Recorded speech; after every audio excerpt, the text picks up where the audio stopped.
Hello everyone, my name is Matthew and I am a current sustainability professional, but also somebody who spent a lot of money getting two very fancy pieces of paper that you can see over there that essentially say I know at least a little bit about climate change. And this is currently called Carbon Anonymous.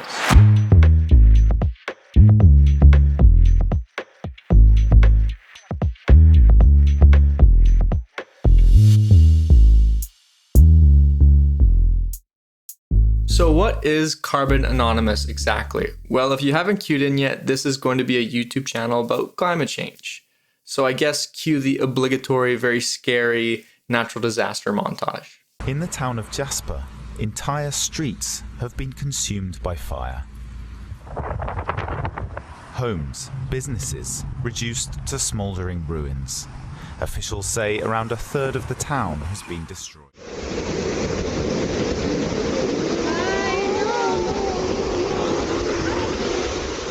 The Pacific and Indian Oceans are reaching bleaching levels. The National Oceanic and Atmospheric Administration says it's the most extensive on record. Bleaching happens when the ocean water becomes warmer, stressing corals. At one point, temperatures reached almost 52 degrees Celsius. French media is reporting the number of deaths at the Hajj has surged past 900. A new study confirms what researchers long feared. Over a period of 21 years, the vital Colorado River basin has lost 10 trillion gallons of water due to warming temperatures. Welcome back. I hope that was really fun to watch. But if you're not spooked out just yet, let me point out that all of those natural disasters happened just last year. So there's that. Anyways, Carbon Anonymous is going to be my response to what I think is the biggest problem around climate change. And that is communication, actually. Now, I know what you're thinking. Communication? Really? Is that surely the biggest problem around climate change? I mean, shouldn't the problem be the fact that we're putting so much emissions into the atmosphere that is actually causing the climate change?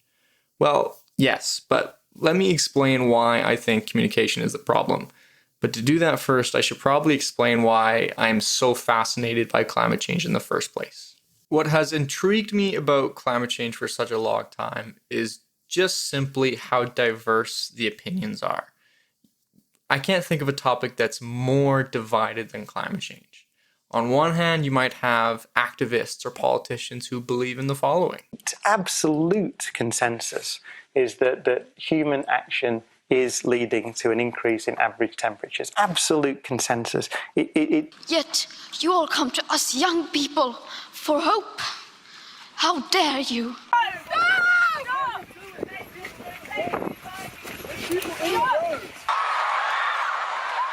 In the 4 years since the Paris Agreement, it's been 4 years. It has become clear that our political leaders have failed to live up to the promises that we celebrated that day.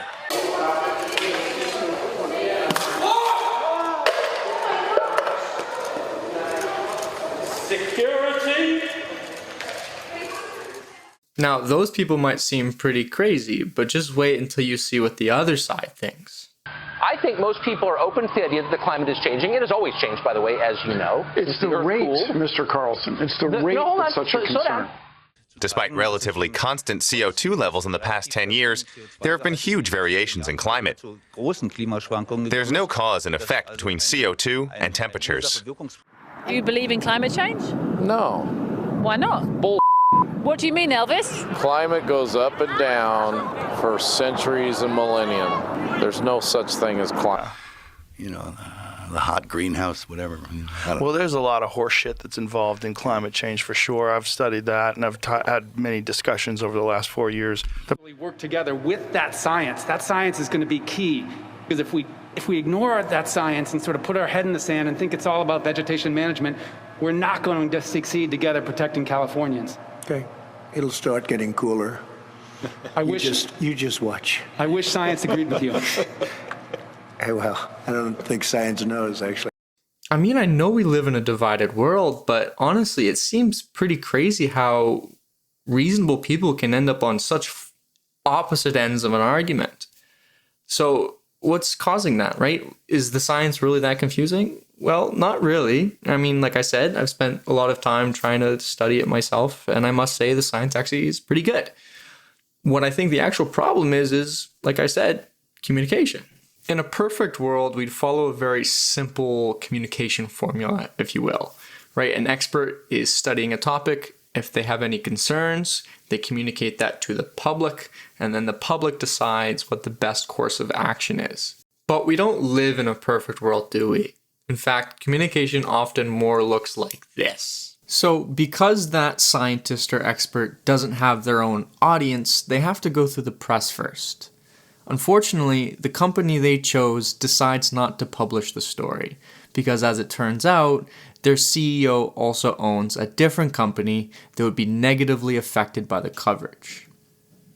This upsets the scientist, who then decides to talk to their competitor, who is very happy to dunk on that first company.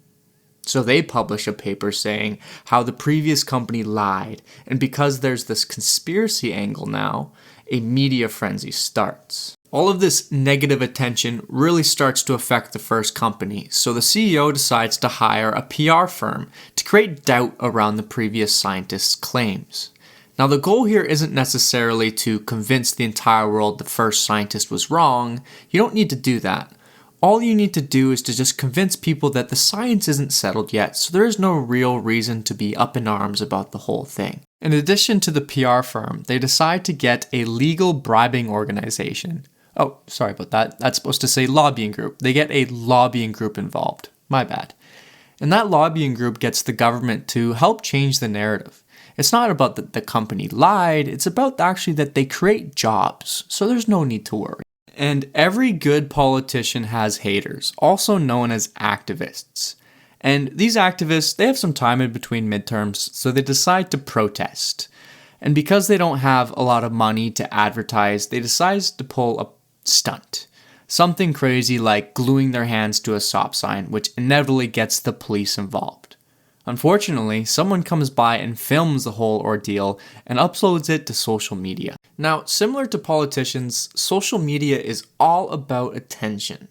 And social media companies have created very specific algorithms that are designed to keep your eyes glued to the screen. And this algorithm has noticed that different narratives work with different users and shows them different videos so that they can get their own biases confirmed. One could be titled, "Crazy Activist Gets Their Hands Stuck on Sign." The other, "Police Abuse Peaceful Protesters." This is not a perfect communication formula. By the time this information gets to you, it's gone through 2 different experts, 2 different news agencies, professional PR firms, lobbyists, politicians, activists, and even curated echo chambers within social media. All these sources are saying completely different things, all for completely different reasons. I mean, hell, who knows? Maybe the first scientist was lying in the first place. How are you, as a normal person, supposed to ever tell the difference? I mean, of course, we have such a hard time finding out what's true and what isn't. We are being bombarded with information constantly. And that information is often contradictory. You have to look at where the source is coming from. Who are they funded by? There's so many things that we have to account for that it's so much easier just to believe in the things that already make you feel happy. So that's what I want Carbon Anonymous to help solve. I don't want to follow the complicated communication formula where you have to go through the media first and then the politicians get involved and podcast bros, etc., etc. I want it to be a very simple expert to audience relationship where you have someone on the ground like myself who's spent the last 7 to 10 years studying this topic who can help you navigate what you need to know about arguably one of the world's most defining issues. Which brings us back to climate change. And I argue that it has never been more important to be educated on what climate change is and what climate change isn't. And I argue that for 2 main reasons. Number 1, climate change is here. One of the issues that I've always had with how climate change has been communicated is it's always been talked about as a future problem, a problem for your kids or the next generation. But that's not true. In fact, 2024 was the first year the world passed 1.5 degrees Celsius of warming. Now, if you're not a nerd like me, that number probably means nothing to you. Or even if you're Canadian, as I am, that number probably means absolutely nothing because our temperature varies so much throughout the year. But for climate scientists, that number is really, really important because that's the line in the sand. That's the level of warming that we've determined to be the threshold between what is manageable and what is very dire.